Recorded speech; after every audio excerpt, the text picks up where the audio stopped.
BCom second year के प्यारे विद्यार्थियों, एबीएसडी पेपर फर्स्ट में अपना इनकम टैक्स का पेपर है और उसमें अब तक जो है आपको हेड्स ऑफ इनकम जो आय के 5 शीर्षक हैं उसके बारे में मैंने बताया कि how to calculate the taxable salary, taxable income from house property, taxable income from business and profession, taxable income from capital gain and taxable income from other sources।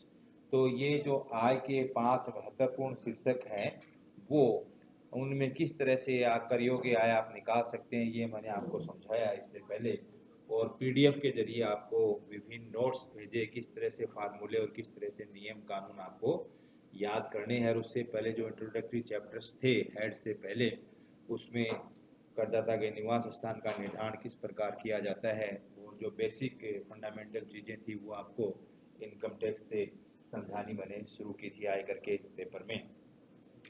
अब आपके जो एबीएससी का जो पेपर है इसमें क्या है, 5 हेड्स की टैक्सेबल इनकम निकालना आपने सीख लिया है। इसके बाद अब आपको क्या है कि आज का जो अपना चैप्टर है वो है मानी गई आय, डीम्ड इनकम्स। मानी गई आय, डीम्ड इनकम्स, यानी कहने का मतलब ये है कि कई बार ऐसी परिस्थिति होती है कि कुछ आय ऐसी होती हैं जो अन्य व्यक्तियों की दिखते हुए भी करदाता की आय में सम्मिलित की जाती है, यानी कि करदाता ने उनको अपनी आय को बिना किसी प्रतिफल के या बिना नियम कानून का जो आयकर के प्रावधान है उनका पालन करते हुए अपनी किसी संपत्ति को जिससे कोई आय होती है या अपनी जो आय है वो अपने रिश्तेदारों को, परिवार के सदस्यों को या जान पहचान वालों के हस्तांतरण कर दी और उसके बदले कोई प्रतिफल लिया नहीं है। तो इनकम टैक्स के जब नियम लगाएंगे तो इनकम टैक्स में क्या प्रावधान बने हुए हैं, तो उन प्रावधानों के अनुसार ऐसी आय जो दिखने में अन्य व्यक्ति की है या बिना प्रतिफल के करदाता ने किसी अपने परिचित को, रिश्तेदार को, परिवार के मेंबर को हस्तांतरित कर दी है, तो ऐसी आय वो आय जिसको दी है उसकी नहीं मानी जाएगी, हस्तांतरणकर्ता की आय मानी जाएगी। इसको इस तरह की जो आय है वो करदाता की मानी गई आय कहा जाता है। तो कई बार आपके एग्जाम के अंदर एक थ्योरेटिकल क्वेश्चन बहुत इंपॉर्टेंट इस चैप्टर से आता है जिसमें आपको ये होता है कि उन आयों का वर्णन कीजिए जो अन्य व्यक्तियों की होते हुए भी करदाता की आय मानी जाती हैं। तो इसको मानी गई आय और अंग्रेजी में डीम्ड इनकम्स कहते हैं, ठीक है। तो मानी गई आय कौन कौन सी हैं और उसके क्या नियम और प्रावधान हैं, कुछ तारीखों का भी हिसाब है जो आपको डेट भी याद रखनी है और जो कुछ टॉपिक्स हैं वो आपको इसमें ध्यान रखने हैं। तो मानी गई आय का जो मैं वर्णन आपके लिए इसलिए करना चाह रहा हूँ कि मानी गई आय का प्रैक्टिकल अप्रोच भी है कि कई बार अपन प्रैक्टिकल क्वेश्चन करेंगे तो 5 हेड्स की टैक्सेबल इनकम निकालने के बाद उसमें मानी गई आय का भी ऐड करेंगे उसको, अगर कोई करदाता की मानी गई आय है तो, और हानियों की पूर्ति और आगे ले जाने का एडजस्टमेंट भी होगा। फिर उसके बाद आपके ग्रॉस टोटल इनकम आएगी, उसमें से कटौतियाँ चैप्टर 6 की डिडक्शंस देंगे, फिर आपकी टोटल इनकम टैक्सेबल इनकम आएगी जिसके ऊपर आपको आयकर लगेगा। तो मानी गई आय के जो कंसेप्ट है मानी गई आय का वो क्यों और किस लिए जरूरी है कि भारतवर्ष में आयकर का ढांचा इस प्रकार है कि आय के बढ़ने के साथ साथ जो कर का भार है, कर दायित्व भी बढ़ता जाता है। इसे बढ़ती हुई दर से कर प्रोग्रेसिव टैक्स कहते हैं। जैसे जैसे आय बढ़ती है जैसे वैसे वैसे टैक्स बढ़ता है। कर की इस विशेषता के कारण या तो व्यक्ति कमाना बंद कर देता है या करदाता अपनी आय को अपने पारिवारिक सदस्यों यानी किन्हीं व्यक्तियों में इस प्रकार से व्यवस्थित करता है कि जिससे संपूर्ण आय पर कर का भार कम हो जाए। इस प्रकार से कर बचाने के तरीके को चोरी अथवा अपवंचना, टैक्स इवेजन कहते हैं। इस अपवंचना को रोकने के लिए आयकर अधिनियम की धारा 60 से 65 तक, 60 से 65 के अंतर्गत ऐसे प्रावधान किए गए हैं जिससे करदाता को स्वयं की वास्तविक आय के अतिरिक्त ऐसी आय पर भी कर देना होता है जो दूसरों के नाम सुव्यवस्थित की गई है या कानूनी तौर पर किसी अन्य व्यक्ति ने प्राप्त की है। तो इन प्रावधानों के अंतर्गत आय को प्राप्तकर्ता की आय में सम्मिलित न करके अन्य व्यक्ति की आय में सम्मिलित न करके अन्य व्यक्ति हस्तांतरणकर्ता या करदाता की आय में सम्मिलित किया जाता है। अन्य शब्दों में ऐसी जो आय को हस्तांतरणकर्ता की आय मान लिया जाता है, अतः इसे हस्तांतरणकर्ता की मानी गई आय डीम्ड इनकम्स कहा जाता है। अब डीम्ड इनकम्स में क्या है, जैसे पहला पॉइंट जो डीम्ड इनकम का मैं आपको बताना चाह रहा हूँ वो है संपत्ति का हस्तांतरण किए बिना आय का हस्तांतरण, transfer of income without transferring of assets. यानी कि किसी संपत्ति, यदि कोई व्यक्ति अपनी किसी संपत्ति से होने वाली आय या किसी अन्य व्यक्ति को हस्तांतर कर देता है लेकिन उस संपत्ति के स्वामित्व का हस्तांतरण नहीं करता है, तो इस प्रकार की आय जो है वो हस्तांतरणकर्ता की आय मानी जाएगी। यानी कि मकान तो उस व्यक्ति के नाम नहीं किया है लेकिन भाड़ा जो है उस व्यक्ति को अधिकार दे दिया प्राप्त करने का, तो ऐसे जो भाड़े की आय है वो हस्तांतरणकर्ता की आय मानी जाएगी, न कि भाड़ा प्राप्त करने वाले की आय। इसी तरह से संपत्ति का खंडनीय हस्तांतरण, रिवोकेबल ट्रांसफर ऑफ असेट्स।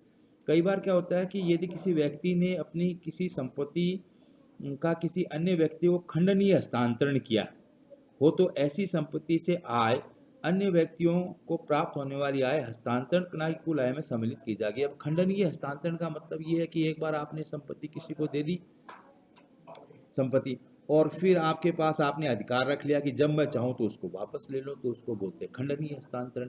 भाई एक बार संपत्ति आपने किसी को दी और ये आपके शर्त आपने लगा दी कि जब मैं चाहूँगा इसको वापस ले सकता हूँ, तो उसको बोलते हैं खंडनीय हस्तांतरण। तो संपत्ति का खंडनीय हस्तांतरण अगर हुआ है तो उस संपत्ति से होने वाली आय हस्तांतरणकर्ता की आय मानी जाएगी। ये चीज़ आपको ध्यान में रखनी है। और कुछ अपवाद है इस खंडनीय हस्तांतरण के। यदि संपत्ति का हस्तांतरण किसी ऐसे ट्रस्ट में किया है जो लाभ प्राप्तकर्ता के अथवा संपत्ति प्राप्त करने वाले ट्रांसफरी के जीवन काल में खंडनीय न हो, तो ऐसी संपत्ति क्या है हस्तांतरणकर्ता की आय में सम्मिलित नहीं जाएगी। अगर आपने जीवन काल के लिए किसी को दे दिया, जैसे करदाता ने अपनी बहन को एक मकान दे दिया कि जब तक तू जिए इस मकान में रहे, फिर मरने के बाद मैं ले लूँगा, तो उस मकान से अगर कोई आय है तो वो हस्तांतरणकर्ता की आय नहीं मानी जाएगी, क्योंकि उसने अपना मकान जीवन काल के लिए उसको हस्तांतरित किया है। यदि हस्तांतरण 1 अप्रैल 1961 से पहले किया गया था तथा यह 6 वर्षों से अधिक अवधि के लिए खंडनीय नहीं हो, तो ऐसे हस्तांतरण से होने वाली आय हस्तांतरणकर्ता की आय में सम्मिलित नहीं की जाएगी, बशर्ते कि उसने ऐसी आय से कोई प्रत्यक्ष या अप्रत्यक्ष लाभ नहीं उठाया हो। ये अपवाद हैं खंडनीय संपत्ति का खंडनीय हस्तांतरण का अपवाद। उक्त के अतिरिक्त अन्य प्रकार से किया गया ऐसा हस्तांतरण जो संपत्ति प्राप्तकर्ता के जीवन काल में खंडनीय न हो, तो भी ये हस्तांतरणकर्ता की आय नहीं मानी जाएगी। ठीक है। अब जीवन साथी की आय, इनकम ऑफ स्पाउस। जीवन साथी की आय का मतलब होता है, जीवन साथी का क्या मतलब होता है, पति के लिए पत्नी और पत्नी के लिए पति, ये जीवन साथी होते हैं। तो जीवन साथी से आज से पुरुष करदाता के लिए उसकी पत्नी व स्त्री करदाता के लिए उसके पति से है। अब बिना प्रतिफल के अगर कोई व्यक्ति अपने जीवन साथी को किसी संपत्ति का हस्तांतरण करता है, तो उससे होने वाली जो आय है वो जीवन साथी हस्तांतरणकर्ता की आय मानी जाएगी, न कि प्राप्त करने वाले की। अब क्या होता है कि कई बार जीवन साथी को नौकरी मिलती है किसी संस्था में और उस संस्था में उसके जीवन साथी का सारवान हित है, तो उसकी वजह से उस संस्था से अगर उसको कोई लाभ मिलेगा तो वो उसके जीवन साथी की आय मानी जाएगी जिसका उस संस्था में सारवान हित है। और जीवन साथी को हस्तांतरित संपत्ति से आय, बिना प्रतिफल की कोई संपत्ति आपने जीवन साथी को हस्तांतरित कर दी है तो उससे आय जो होगी वो भी हस्तांतरणकर्ता की आय मानी जाएगी। हस्तांतरित संपत्ति को बेचकर नई संपत्ति प्राप्त करने पर यदि हस्तांतरित संपत्ति का रूप परिवर्तित हो जाए तो परिवर्तित संपत्ति हस्तांतरण संपत्ति का स्थान ले लेगी एवं उपर्युक्त नियम नई संपत्ति पर उसी प्रकार लागू होंगे जैसे पूर्व में हस्तांतरित संपत्ति पर लागू होते थे। और हस्तांतरणकर्ता को सभी लाभ, इन परिस्थितियों में हस्तांतरणकर्ता से आय की गणना यह मानते हुए की जाती है जैसे कि कोई हस्तांतरण हुआ ही नहीं है अथवा ऐसी आय के संबंध में हस्तांतरणकर्ता को ही सभी कटौतियां, हानियों की पूर्ति, छूटें तथा कर राहत आदि प्राप्त होंगी। और ऐसी आय से अर्जित संपत्ति में आय संपत्ति ग्रहीता की ही मानेंगे। यदि हस्तांतरित संपत्ति में कोई वृद्धि हो जाती है अथवा हस्तांतरित संपत्ति की आय में कोई नई संपत्ति खरीदी जाती है तो ऐसी अतिरिक्त संपत्ति से होने वाली आय प्राप्तकर्ता की आय होगी, न कि हस्तांतरणकर्ता की। ये चीज़ थोड़ा विशेष आपको इस पॉइंट में ध्यान रखना है। फिर आती है बात कि पुत्र वधू को हस्तांतरित संपत्ति से आय, income from an asset transfer to daughter in law. अब यदि कोई करदाता बिना पर्याप्त मौद्रिक प्रतिफल के 1 जून 1973 या उसके पश्चात प्रत्यक्ष या अप्रत्यक्ष रूप से किसी संपत्ति का पुत्र वधू को हस्तांतरित करता है, तो ऐसी जो संपत्ति है से पुत्र वधू को होने वाली आय करदाता की आय में जोड़ी जाएगी, हस्तांतरणकर्ता की आय में मानी जाएगी। इसमें आप डेट ध्यान रखना, 1 जून 1973। पुत्र वधू को हस्तांतरण संपत्ति से आय 1 जून 1973 या उसके पश्चात प्रत्यक्ष या अप्रत्यक्ष रूप से बिना प्रतिफल के ट्रांसफर की है तो हस्तांतरणकर्ता की आय मानी जाएगी, न कि पुत्र वधू की आय। फिर इसमें अवयस्क बच्चों की आय, इनकम फ्रॉम माइनर चिल्ड्रेन, जो किसी अवयस्क बच्चे को प्राप्त हुई आय को उसके माता पिता की आय में सम्मिलित किया जाता है। अवयस्क बच्चे की जो आय उसके माता पिता में से जिसकी कुल आय अवयस्क बच्चे की आय को छोड़कर अगर खुद की मेहनत से अगर उसने कमाया है अवयस्क बच्चे को, तो वो अवयस्क बच्चे की आय मानी जाती है। जिसकी कुल आय अधिक होगी उसी की आय में सम्मिलित किया जाएगा। लेकिन जहां माता पिता के मध्य विवाह विच्छेद अथवा तलाक हो गया तो उस दशा में अवयस्क बच्चे की आय को उसके पालनकर्ता माता अथवा पिता में से की आय में सम्मिलित किया जाता है। तो अवयस्क बच्चे की अगर खुद की मेहनत की है, चातुर्य से कमाई है, तो उसकी अलग गणना होती है। अदरवाइज माँ बाप में जिसकी आय ज़्यादा होती है उसकी आय में अवयस्क बच्चे की आय को जोड़ा जाता है। और निम्न परिस्थितियों में उपर्युक्त जो प्रावधान अवयस्क बच्चे का लागू नहीं होगा यदि अवयस्क बच्चा पूर्णतः अंधा है या पागल है या स्थायी विकलांगता से पीड़ित है। यदि अवयस्क बच्चे द्वारा विशिष्ट ज्ञान, अनुभव, चातुर्य, प्रतिभा या उपयोग करके आय अर्जित की गई है तो माता पिता के शुद्ध धन में वो आय नहीं जुड़ेगी। यदि अवयस्क बच्चे द्वारा शारीरिक कार्य करके आय अर्जित की गई तो भी नहीं जुड़ेगी। यदि अवयस्क पुत्री विवाहित है तो भी वो आय माता पिता के धन में आय में नहीं जोड़ी जाएगी। अच्छा, जो अवयस्क बच्चे की आय है वो 1500 रुपये तक जो है ना वो करमुक्त होती है। करदाता की आय में जोड़ी गई जो जब किसी करदाता की आय में धारा के प्रावधान अनुसार किसी अवयस्क बच्चे की आय जोड़ी गई हो तो उस दशा में ऐसा करदाता प्रत्येक अवयस्क बच्चे की आय के लिए 1500 रुपये उस बच्चे की करदाता की आय में जोड़ी गई आय की राशि इनमें से जो भी कम हो करमुक्त प्राप्त करने का अधिकारी है। 1500 रुपये तक अवयस्क बच्चे की आय जो वो ऐड नहीं करेंगे। ठीक है। अब बात आती है व्यक्ति अथवा व्यक्तियों के समुदाय को हस्तांतरित संपत्ति से आय। यदि किसी करदाता द्वारा बिना पर्याप्त मौद्रिक प्रतिफल के लिए प्रत्यक्ष या अप्रत्यक्ष रूप से किसी संपत्ति का हस्तांतरण अपने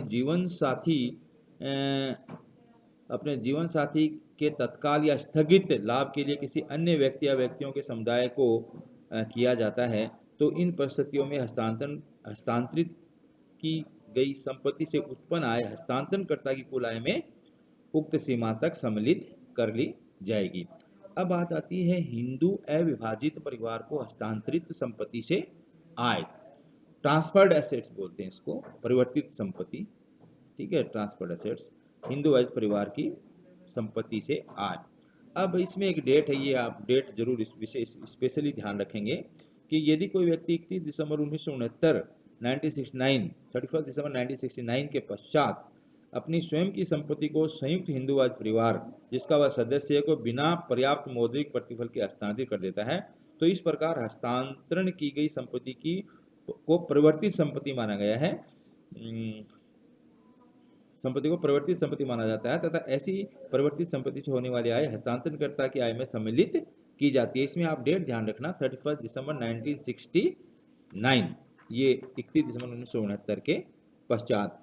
और कुछ अन्य मानी गई आय हैं अदर डीम्ड इनकम्स हैं, जैसे स्पष्ट नगद साफ है, अनएक्सप्लेन्ड कैश क्रेडिट है, अस्पष्ट विनियोग है, अनएक्सप्लेन्ड इन्वेस्टमेंट है, अस्पष्ट धन है, पूर्ण रूप से नहीं दिखाए गए विनियोग है, न स्पष्ट किया गया व्यय है, हुंडी पर लिए गए ऋण अथवा उनका भुगतान है। ये जनरली तब पर पता चलता है जब किसी के आयकर का छापा पड़ता है तो वो करदाता जब स्पष्ट जवाब नहीं दे पाता आय के संबंध में, अस्पष्ट धन के बारे में, तो फिर उनको पांचों शीर्षक में से कौन से हेड की इनकम माना जाता है, अदर सोर्सेज की इनकम माना जाता है। ठीक है, और उसकी मानी गई आय मानी जाएगी।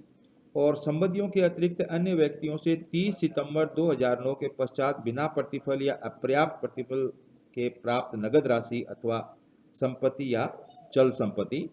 तो इसमें आपके क्या है, यदि करदाता को 1/10/2009 या इसके पश्चात संपत्तियों के अतिरिक्त अन्य व्यक्तियों से बिना किसी प्रतिफल अथवा अपर्याप्त प्रतिफल से प्राप्त हुई है तो ऐसी राशि अथवा उपहार प्राप्तकर्ता के लिए धारा 56(2)(7) के अंतर्गत कर योग्य है। तो ये आपकी कुछ मानी गई आय है जिसका मैंने आपको व्याख्या की, आपको समझाया है। तो एक अच्छा क्वेश्चन जो है नोट इसमें आप तैयार कर लें कि उन परिस्थितियों का वर्णन कीजिए जब अन्य व्यक्तियों की आय होते हुए करदाता की आय में सम्मिलित किया जाता है। तो आज के लिए विद्यार्थियों इतना, ये बहुत इंपॉर्टेंट चैप्टर है, इसको आप गहनता से अपनी टेक्स्ट बुक से पढ़ें और इसका नोट्स अपने नोटबुक में बनाएं। Thank you very much.